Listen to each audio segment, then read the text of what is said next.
자, 안녕하세요 여러분들 반갑습니다. 특공개미 교관입니다. 자, 이번 시간에는 연말마다 이슈가 되는 대주주 양도세에 대해서 한번 짚고 넘어가 보려고 합니다. 쉽게 말해서 그런 거예요. 일정 지분율 내지는 일정 금액 이상을 보유를 한 채로 올해를 넘기게 되면 내년에 양도세 부과의 대상이 될 수 있다는 거예요.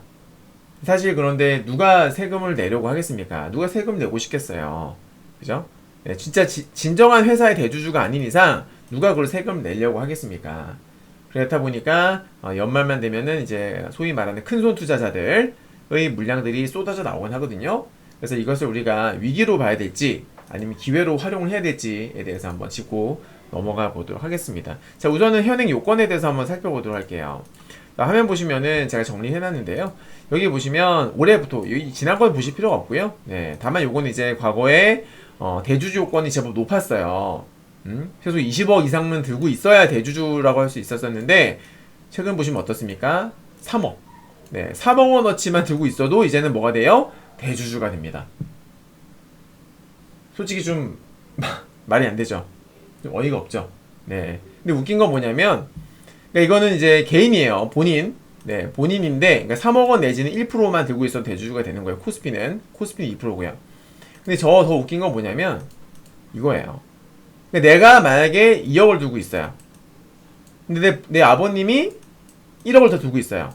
그럼 합하면 3억 되잖아요. 이것도 대주주가 되는 겁니다. 이게 말이 됩니까, 여러분들? 이게 말이 된다고 생각을 하세요? 어이가 없죠? 그죠, 여러분? 예. 맨날 탁상 행정만 하고 있으니까 이런 말도 안 되는 정책들을 짜내는 거예요. 그래서 이제는 뭐 그 연말만 되면은 가족들끼리 서로 이제 보유하고 있는 주식 현황을 공개를 하면서 전략을 짜야 될 판에 이르렀습니다. 진짜 이게 말이 되는 건지. 전 세계 아마 이런 제도를 가지고 있는 나라는 우리나라밖에 없지 않을까 하는 생각이 듭니다. 네. 하도 뭐 시중에 유동자금이 이제 주식시장으로 많이 몰리니까 기재부에서 조금 제한하려고 하는 게 아니겠나 이런 생각도 들거든요. 의도적으로 이렇게 하는 거 아니겠나 하는 생각도 드는데 정말 저는 너무 어처구니가 없더라고요. 네. 근데 결국에는 없어질 거라고 봐요. 지금 이건 진짜 말이 안 돼요. 가족들까지 해가지고 이렇게 대주주로 묶어버리는 건 이거는 정말로 시대에 역행하는 아주 후진 그런 과세 정책이라고 생각을 합니다. 자, 아무튼 이런 현실이다 보니까 이제 연말만 되면 그것도 이렇게 보세요. 기준이 많이 낮아졌잖아요. 낮아지다 보니까 예전에는 여기에 해당되는 대주주들이 별로 없었는데 지금은 기준이 계속 매년 이렇게 낮아지다 보니까 어때요? 여러분들? 물량이 많이 나올 수밖에 없는 거예요. 그죠? 네. 그래서 수급적인 면에서도 확실하게 티가 날 수밖에 없는데 실제로 우리 코스닥의 경우에 최근 수급을 보시게 되면 어떻습니까? 자, 연말이 되니까 개인들만 매도합니다. 근데 재밌는 것은 뭐예요? 외국인과 기관은 어때요? 열심히 주워 담고 있다라는 거죠. 그죠, 여러분? 네. 물론 이제 저희 유료 회원님들도 열심히 주워 담고 있긴 합니다만은 당연한 거예요. 그러니까 외국인과 기관 투자자 입장에서는 땡큐죠. 어쩔 수 없이 개인들이 세금 내지 않기 위해서 어쩔 수 없이 매도를 하는 거잖아요. 좋은 종목도 그냥 세금 내기 싫어서 파는 거란 말이에요. 그 외국인들 기관 입장에서는 저점에서 그냥 받쳐놓고서 입만 벌리고 있으면 되는 거예요. 땡큐죠. 완전 땡큐 찬스가 되는 겁니다. 네. 최근에 기관들이 그냥 그 어느 때보다도 적극적으로 매수하는 모습을 우리가 확인을 할 수 있다는 겁니다. 자, 이런 흐름은 비단 올해만 볼 수 있는 건 아닙니다. 작년에도 똑같은 모습을 볼 수 있었는데요. 한번 보겠습니다. 자, 지금 현재 보고 계신 차트는 코스닥입니다. 자, 지금은 여기가 작년이에요. 2020년 12월 그때죠. 자, 보시면 어때요? 자, 주가가 한참 올라갔었는데 갑자기 빠져요. 빠지는데 어때요? 외국인들과 기관의 매수 물량이 갑자기 급증을 하게 돼요. 그죠, 여러분? 맞죠? 갑자기 급증을 합니다. 네, 이게 뭐예요? 대주주 양도세 이슈를 의식을 해서 미리 저점에서 물량 받치고 있었던 거예요. 그쵸? 마침 또 주가가 많이 오르게 됐다 보니까 대주주 입장에서는 그냥 막 던져버린 거죠. 마구마구 던져버렸던 거예요. 예. 그래서 이런 현상이 나타났었다라고 보시면 되겠고, 매번 그렇습니다. 이제 2020년도도 볼까요? 19년에서 2020년도인데요. 이때도 보시게 되면은, 이때 지금은 수급이 현재 차트에 표시가 되지 않는데, 제가 그대로 돌려보겠습니다. 자, 이렇게 하면 수급이 나와요. 네, 보겠습니다. 자, 보시면 이때도 비슷해요. 네. 19년도 보시게 되면은, 자, 보시나요, 여러분들? 19년 말이죠. 네, 갑자기 외국인들과 기관의 매수 물량이 확 늘어납니다. 보시나요, 여러분들? 맞죠? 평소 대비 많이 늘어나죠? 네, 그리고 주가가 확 올라가요. 자, 주가가 왜 올라가느냐? 왜 올라가느냐? 먼저 이 올라가는 이유에 대해서 설명을 드리기 전에, 요거부터 먼저 말씀을 드려볼게요. 대주주 양도세 이슈를 피해 가려면, 자, 적어드릴게요. 기본적으로 주식은요, 여러분들, 3일 결제예요. 주식은 3일 결제입니다. 3일 결제 시스템이에요. 네, 그러니까, 만약에, 올해 같은 경우에는 마지막 거래일이 2021년도에는 12월 30일이에요. 12월 30일 적어드릴게요. 자, 21년 12월 30일이 마지막 거래일입니다. 거래일이에요. 참고로 매년 마지막 평일은 휴장입니다. 참고로 매년 마지막 평일은 휴장. 올해 같은 경우에는 12월 31일이 되겠죠. 네, 올해는. 자, 그래서 올해 같은 경우에는 12월 30일이 마지막 거래일이 되겠는데, 30일 포함해서 3거래일. 즉, 자, 28, 29, 자, 28일은 화요일이에요. 29 수요일이고요. 30은 목요일입니다. 자, 30일 마지막 거래일이라고 말씀드렸잖아요. 이날 포함해가지고 1, 2, 3거래일이니까 28일날 보유를 하고 홀딩을 하게 되면, 즉 28일까지 매도를 안 하게 되면은 3일 결제라서 하나, 둘, 셋, 30일까지 보유한 걸로 그렇게 한국 예탁결제원에서 결제가 되는 거예요, 여러분들. 실질적으로 매도를 하게 되면은, 여러분 같은 경우에 28일날 매도를 하게 되면은 계좌에 바로 빠져나가잖아요. 그죠? 3일 결제라 실제로 예탁결제원에는 그때 결제 처리가 된단 말이에요. 이해되시죠? 뭐 이게 이해가 안 된다라고 생각할 수 있는데, 그냥 중요한 건 아니에요. 그냥 그렇구나, 이해를 하시면 됩니다. 3일 결제예요. 그래서 28일날, 원칙적으로 28일날 매도를 해야지만이 30일날 보유하고 있지 않은 걸로 그렇게 전산에 입력이 된다는 겁니다. 그 말은 뭐예요? 대주주가 안 되려면 언제까지 매도해야 된다? 28일에 매도해야 된다. 즉 29일부터는 대주주로부터 자유롭다라는 거예요. 이해되시죠? 맞죠, 여러분들? 네. 그래서 대주주 양도세 이슈가 끝날 무렵, 뭐 끝나기 전에도 가끔 그런 일이 벌어지기도 합니다만은, 끝나는 날 전후로 해가지고 강한 슈팅이 나온다. 왜 슈팅이 나오느냐? 그 전에 내가 팔고 싶어서 판 게 아니라, 내가 이 종목에 대해서 나쁘다고 생각해서 매도를 한 것이 아니라, 세금 때문에 세금을 피하기 위해서 그냥 울며 겨자 먹기로 매도를 했었던 대주주들은, 큰 손들은 어떻게 합니까? 다시 매수를 할 가능성이 높겠죠. 그죠, 여러분? 그렇다 보니까 어때요? 지수가 슈팅이 나오는 거예요. 자, 근데 여기서 어떤 수급이 나타나느냐? 대주주 양도세 때문에 매도를 했던, 할 당시에는 외국인과 기관들이 저점에서 매수를 하지 않습니까? 근데 양도세 이슈가 끝나게 되면은 이제 대주주들이 다시 매수를 한단 말이에요. 그럼 저점에서 매수했던 외인과 기관들은 고점에서 팔아요. 무슨 말인지 아시죠? 네. 그래서 주가가 올라갑니다. 대표님, 외국인과 기관이 매도를 하면 주가가 빠지지 않나요? 라고 생각을 할 수가 있는데요. 매도를 하는 방법은 두 가지가 있죠. 밑으로 던지는 방법이 있고, 위로 걸어놓는 방법이 있어요.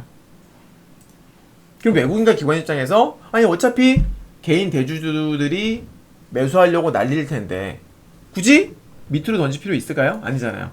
그냥 고점에서 물량을 걸어놓으면은 알아서 대주주들이 물량을 잡아채갈 테니까 자기들은 수익이 나겠죠. 무슨 말인지 이해되십니까, 여러분들? 네. 그래서 양도세 이슈가 끝나게 되면 지금의 수급과는 완전 정반대의 상황이 벌어질 가능성이 매우 높습니다. 최근에는 외국인들과 기관이 매수를 열심히 했지만 개인들이 팔고, 양도세 이슈가 끝나는 29일부터는 아마 반대의 수급이 나타나지 않을까. 개인이 매수로 전환이 되고 외국인 내지는 기관들이 매도를 하는 그런 흐름으로 전개될 가능성이 매우 높고요. 예, 주가는 단기적으로 슈팅이 나올 가능성이 높다. 자, 그러면 과거 사례. 제가 항상 중요시하게 말씀드리는 거예요. 과거 사례. 우리가 주식을 잘하고 싶으면 과거에 역사는 반복돼요. 주식도 마찬가지입니다. 똑같은 패턴들이 분명히, 그러니까 반복되어지는 똑같은 패턴들, 똑같은 이슈들이 있어요. 근데 내가 어떤 이슈를 맞이했는데 갑자기 내가 처음 겪어보는 이슈가 생겼는데 과거에는 이 동일한 이슈에 시장이 어떻게 반응했지? 모르면은 찾아보면 됩니다. 이렇게 찾아봄으로써 그게 여러분들의 소중한 자산으로 쌓이는 거예요. 노하우가 되는 거죠. 무슨 말인지 되시죠? 주식은 계속 반복돼요. 투자 심리도 똑같습니다, 여러분들. 예나 지금이나 이 주식 투자하는 사람들의 심리는 똑같아요. 그래서 그러다 보니까 계속 반복되는 패턴이 만들어지고 거기서 매매 기법이 만들어지는 겁니다. 그래서 결국 최대한 많이 차트를 돌려보고 공부를 많이 한 투자자들이 매매를 잘 할 수밖에 없는 거예요. 실수를 줄일 확률이 높아지는 겁니다. 아셨죠? 네. 자, 아무튼 과거에도 보시게 되면은 이렇게 제가 아까 보여드렸습니다만 19년도에서 이제 20년도로 넘어갈 적에 외국인 막판에 외국인 매수가 쩍쩍쩍 들어오죠. 기관까지도. 그리고 지수가 올라가니까 어때요? 외국인 기관 팔아요. 팔죠. 그리고 다시 빠집니다. 그죠? 네. 자, 우리가 지금부터 이제 주가 흐름을 한번 살펴볼 텐데 2017년도에도 있었어요. 2017년도에도 보시면 이때는요 주가가 많이 올랐었어요. 제약바이오가 급등이 나오면서 대주주들이 많이 늘었을 때입니다. 참고로 대주주장도 이슈 전에는 주가가 좀 빠져버리죠. 그죠 여러분? 네, 그때 이제 2017년도니까 그때도 한번 수급을 우리가 확인을 해볼 텐데요. 자, 보십시오. 어떻습니까? 똑같죠 지금이랑? 그때도 기관과 외국인들이 엄청나게 많이 삽니다. 왜?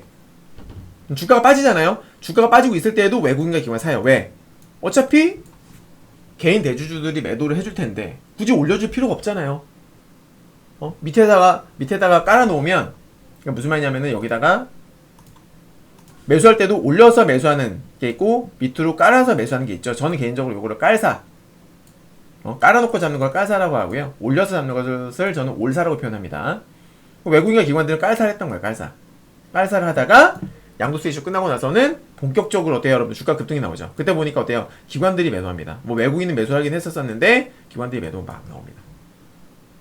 이런 흐름이 나타난다는 거예요. 네. 거기다가 이제 매년 1월 효과라고 해서 1월 효과가 무슨 말이냐면은 이제 새해가 되면은 각 나라들별로 올해 뭐 예산 같은 것도 발표하잖아요. 올해 뭐 어디다가 투자를 할 것이고 뭐 정책이 어떻게 될 것이고 나오지 않습니까? 그러다 보니까 투자자들이 새로운 정책에 대한 기대감, 야 어디로 예산이 얼마가 책정이 됐다더라. 거기 그쪽으로 해가지고 매수해 볼까? 그래서 투자 심리가 조금 개선된 효과가 좀 있어요. 그래서 매년 1월은 100%는 아닙니다만 매우 높은 확률로 1월 달에는 슈팅이 나오곤 합니다. 그래서 이제 우리가 1월 효과라고 부르죠. 네. 그런 것도 있겠고 마침 대주주 양도세 이슈가 마무리되는 것도 있다 보니까 슈팅이 그 당시에 좀 강하게 나왔던 거예요. 네. 그래서 이제 17년도 그죠? 17년에서 18년도에서 이제 강한 슈팅이 나왔고요. 다음에 보시면은 19년도에도 보게 되면은 19년 초 이때도 뭐 엄청 나왔어요. 이 당시 같은 경우에는 대주주 양도세 이슈가 끝나고 나서 조금 지지부진한 모습을 보였습니다만은 다 끝나고 결국에는 어떻게 돼요? 엄청나게 강한 1월 효과와 함께 강한 상승 파동이 나오는 것을 확인할 수 있습니다. 자, 그럼 이제 2020년도에 어땠나 볼까요, 여러분들? 자, 2020년 보시게 되면은 여기죠? 네, 코로나 전입니다. 코로나 전에 주가가 사실 뭐 많이 오른 건 아니었었어요. 주가가 많이 빠진 상태였었죠. 빠진 상태에서 자, 양도세 이슈로 외인 기관들 매집 들어왔고 역시나 종료되는 전후로 해가지고 슈팅 나오고요. 나왔다가 조정받았다가 또 한 번 올라갑니다. 그죠, 여러분들? 네. 분명히 1월달은 기회일 가능성이 매우 높았던 거죠. 매우 높은 거죠. 자, 그 다음에는 2021년. 이제 올해 초 어땠습니까? 역시나 올라갔는데 이때는 우리가 참고를 해야 될 게 이미 코로나 이후로 정말 많이 올랐을 때예요. 그죠, 여러분? 비록 이제 대주주 양도세 이슈가 종료가 되긴 했다고는 하지만은 기술적으로는 사실 많이 오르는 상태라서 부담을 느낄 수밖에 없었다. 그래서 양도세 이슈 전에 빠지면서 외국인과 기관이 많이 샀는데 역시나 과거에도 그랬던 것처럼 주가가 오르긴 했어요. 강하게 올랐죠? 올랐지만은 오래가지 못했습니다. 예. 올랐다가 조정받고 다시 한번 슈팅 나오면서 전고점을 돌파를 하긴 했습니다만은 그게 단기 최고점이었다라는 거. 그럼 이제 결론 나오죠? 양도세 이슈 전에 주가가 많이 오르면 조금 위험할 수 있겠구나. 오르긴 오르는데 오를 가능성이 높은 건 맞는데 올해는 못 가겠구나. 반면 양도세 이슈 전에 주가가 좀 많이 빠진 상태라면 메리트가 그러니까 많이 빠져서 부담이 없는 상태라면은 조금 기대를 해볼 수도 있겠구나 라는 생각을 해볼 수 있겠죠. 물론 패턴이란 이거 여기서 정해진 패턴은 없어요. 이건 정해진 패턴이 없습니다. 그냥 양도세 전후로는 슈팅이 반드시 나온다라는 거. 이건 100%입니다. 최근에 한 3, 4년 살펴봤을 때 이건 100%였습니다. 그죠? 네, 다만 몇 거래에 올라가고 언제 조정이 나오고 요거는 매년 달랐다.